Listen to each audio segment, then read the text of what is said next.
आप सभी का स्वागत है इस डिवोशन में और धन्यवाद देते हैं आज सभी की विश्वास योग्यता के लिए जो प्रतिदिन कीमती समय निकाल कर परमेश्वर का वचन सुनते हैं और प्रभु को अपने जीवन में कार्य करने देते हैं। और हम जानते हैं कि आप दिन प्रतिदिन प्रभु के स्वभाव में, उसके चरित्र में बढ़ रहे हैं और प्रभु जो है आप सभी को उसकी महिमा के लिए इस्तेमाल करें।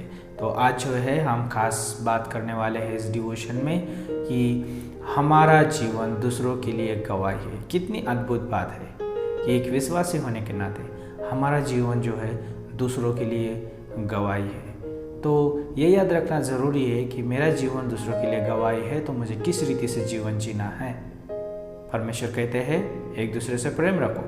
कई बार जब हम जो अपने पड़ोसी है, आपस के जो मित्र सगे संबंधी है, जब हम एक दूसरे के साथ प्रेम रखते हैं तो एक हम मसीह की गवाही हम एक दूसरे के साथ बांटते हैं। तो यहाँ पर जो है कुछ पंक्तियाँ हम पढ़ेंगे और हम आगे बढ़ेंगे। तो यहाँ पर मत्ती की किताब उसका 5 अध्याय और 14 और 15-16 पंक्ति पढ़ेंगे। यहाँ पे परमेश्वर का वचन कहता है, तुम जगत की ज्योति हो। जो नगर पहाड़ पर बसा हुआ है वह छिप नहीं सकता, और लोग दिया जलाकर पैमाने के नीचे नहीं परंतु दीवट पर रखते हैं, तब उससे घर के सब लोगों को प्रकाश पहुंचता है। उसी प्रकार तुम्हारा उजियाला मनुष्य के सामने चमके कि वे तुम्हारे भले कामों को देखकर तुम्हारे पिता की जो स्वर्ग में है बड़ाई करे। कितना अद्भुत है। एक विश्वासी के जीवन में भले काम क्या है? भला काम ये है कि हम खोए हुओं के प्रति हम प्रेम रखते हैं। भला काम ये है कि जो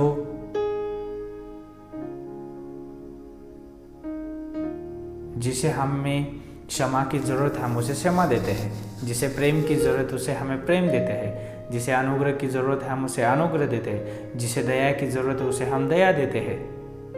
और सबसे बड़ी बात यह है कि हम परमेश्वर का प्रेम जो है लोगों तक पहुंचाते हैं। ये हमारे भले काम है। जब हम ये सारी चीज़ें करते हैं, अपने जीवन से परमेश्वर का स्वभाव, उसका चरित्र प्रकट करते हैं, लोग देखते हैं और उसको देखते हुए लोग जो है परमेश्वर की महिमा करते हैं कि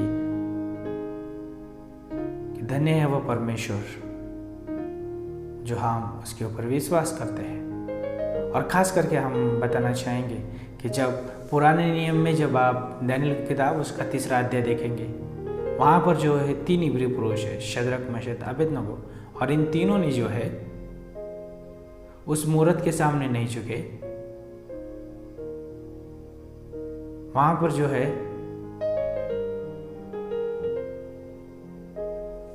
उनको राजा के द्वारा, उस प्रजा के द्वारा बहुत सारा प्रेशर दिया गया। और नबूकदनेस्सर भी बोलता है, नबूकदनेस्सर राजा, यदि आप इस मूरत के सामने नहीं झुकेंगे तो आपको धधकती हुई भट्टी, आग की भट्टी में डाल दिया जाएगा।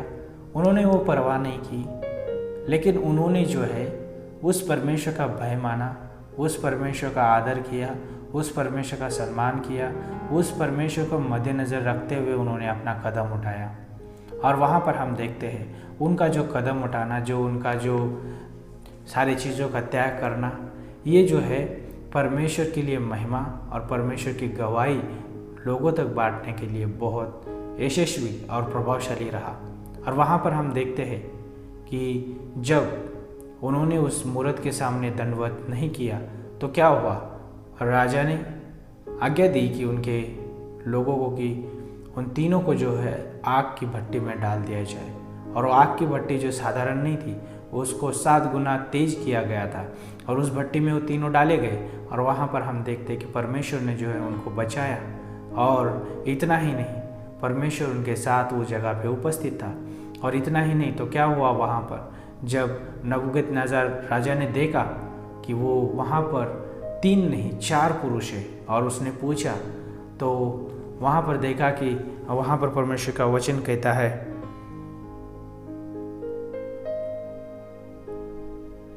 25 पंक्ति में कहता है, फिर उसने कहा, अब मैं देखता हूँ कि 4 पुरुष आग के बीच खुले हुए टहल रहे हैं और उनको कुछ भी हानि नहीं पहुंची। और चौथा पुरुष का स्वरूप ईश्वर के पुत्र के दृश्य है। कितना अद्भुत है यहाँ पर, है ना, कि वो राजा ने देखा कि वहाँ पर जो है उनके साथ जो है परमेश्वर के पुत्र के जैसा स्वरूप वाला व्यक्ति उनके बीच में खड़ा है।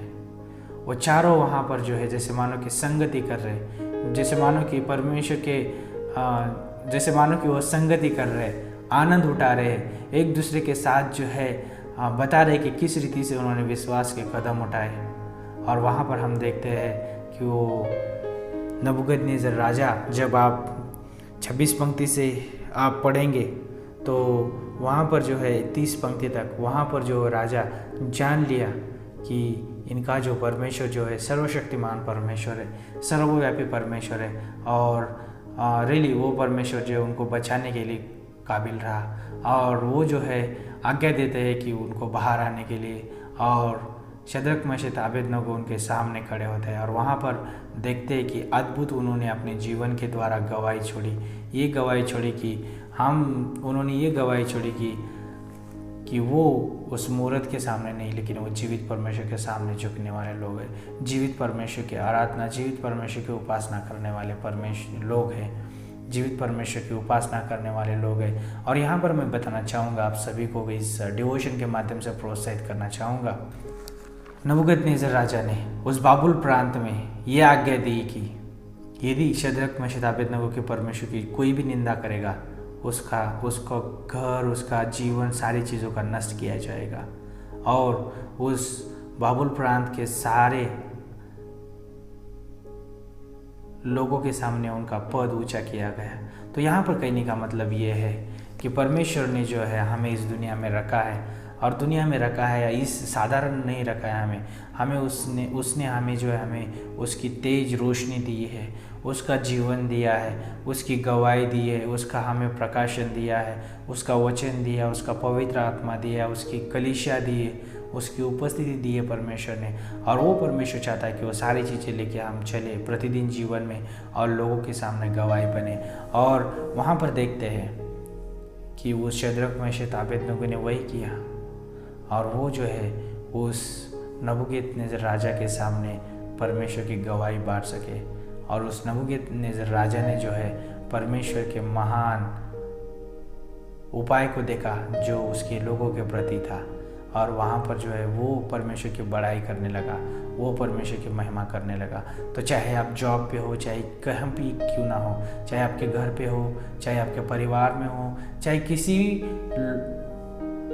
पब्लिक प्लेस पे क्यों ना हो, जब हम परमेश्वर का जीवन लेके चलते हैं, वहाँ पर परमेश्वर की गवाही ठहरती है, और उसके लिए कीमत चुकाना पड़ता है, और वो गवाही को प्रस्तुत करने के लिए कीमत देना पड़ता है। क्या मैं उस कीमत देने के लिए तैयार हूँ? मुझे जो है कीमत ये देना पड़ेगा कि मुझे परमेश्वर के साथ चलना पड़ेगा, मुझे परमेश्वर के साथ विश्वास के कदम उठाना पड़ेगा, मुझे परमेश्वर के ऊपर निर्भर होना पड़ेगा, मुझे परमेश्वर के ऊपर भरोसा रखना पड़ेगा। ये मेरी कीमत होगी। तो क्या मैं ये सारी कीमतें चुकाने के लिए तैयार हूँ? कितना अद्भुत है। और इतना ही नहीं, सोचिए उस परमेश्वर के बारे में जो स्वर्ग का परमेश्वर इस जगत में मनुष्य बनकर आया, और उसने सारे मनुष्य जाति के लिए गवाही ठहराई कि वो एक मनुष्य किस रीति से जीवन जीना है। और आज वही हम जीवन लेके आगे चलते हैं। यीशु मसीह का जो जीवन लेके हम आगे चलते हैं, परमेश्वर पिता के साथ जो है अपना घनिष्ठ संबंध रखा, किस रीति से वो प्रार्थना करता था, किस रीति से जो है परमेश्वर जो है अपने लोगों के साथ प्रेम का व्यवहार, अनुग्रह का व्यवहार, दया का व्यवहार करता था, क्षमा का व्यवहार करता था। वो सारी चीज़ें जो है हमें उसने गवाही के रूप में दिया है, और वही हम गवाही लेके आज जगत में चलते हैं। तो ये सोचिए, जहाँ कहीं आप है, ये सोचिए कि मेरा जीवन जो है लोगों के लिए गवाही है, मेरा जीवन लोगों के लिए गवाही का जीवन है। कितना अद्भुत है। इस डिवोशन के माध्यम से मैं प्रोत्साहित करना चाहूँगा, एक विश्वासी का जीवन जो है लोगों के लिए गवाही का जीवन है। इसलिए हम जो है इस जीवन के साथ समझौता नहीं कर सकते। इस जीवन के साथ जो है साधारण चीज़ें या कुछ गलत तरीके से हम जीवन नहीं जी सकते हैं, क्योंकि मेरे जीवन को देखने वाले बहुत सारे लोग हैं, और उस जीवन को देख के परमेश्वर की महिमा करेंगे। और जब हम उस जीवन को सही रीति से परमेश्वर के अनुसार हम जीवन जिएंगे, उस जीवन को परमेश्वर के अनुसार हम जब जीवन जिएंगे, लोग जो है परमेश्वर को, हमारे जीवन को देख के परमेश्वर की प्रशंसा करेंगे, परमेश्वर की बड़ाई करने लगेंगे। और इस डिवोशन के माध्यम से प्रभु आप सभी को अगुवाई करे और मदद करे, और दिन भर प्रभु आपकी सुरक्षा करे, और जहाँ कहीं आप चाहे प्रभु जो है आपको उसकी गवाही के लिए, उसके नाम के लिए, उसके कार्य के लिए इस्तेमाल करे। और यही सबसे बड़ी हमारे लिए एक आत्मिक सेवा है। तो क्यों ना प्रार्थना करें। प्रभु हम धन्यवाद देते हैं, आपकी स्तुति करते हैं, आपकी प्रशंसा करते हैं। परमेश्वर हमें आपके कार्य के लिए, आपकी महिमा के लिए, आपकी सेवा के लिए इस्तेमाल करिए। जो भी इस डिवोशन को सुन रहे प्रभु उन सभी को आशीषित करिए। और यदि उनके जीवन में कोई समस्या है, परेशानी, तकलीफें है परमेश्वर, तो प्रभु उन सारी चीज मुक्ति कर दीजिए। प्रभु उन सारी तकलीफ़ों से, समस्या से प्रभु उनको राहत दीजिए, छुटकारा दीजिए। प्रभु यदि कोई बीमार हो प्रभु चंगाई दीजिए। धन्यवाद करते इस डिवोशन के माध्यम से प्रभु हमें दिन भर प्रभु बात करिए और प्रभु अगुवाई करिए और मदद करिए। यीशु मसीह के नाम से मांगते हैं, आमीन।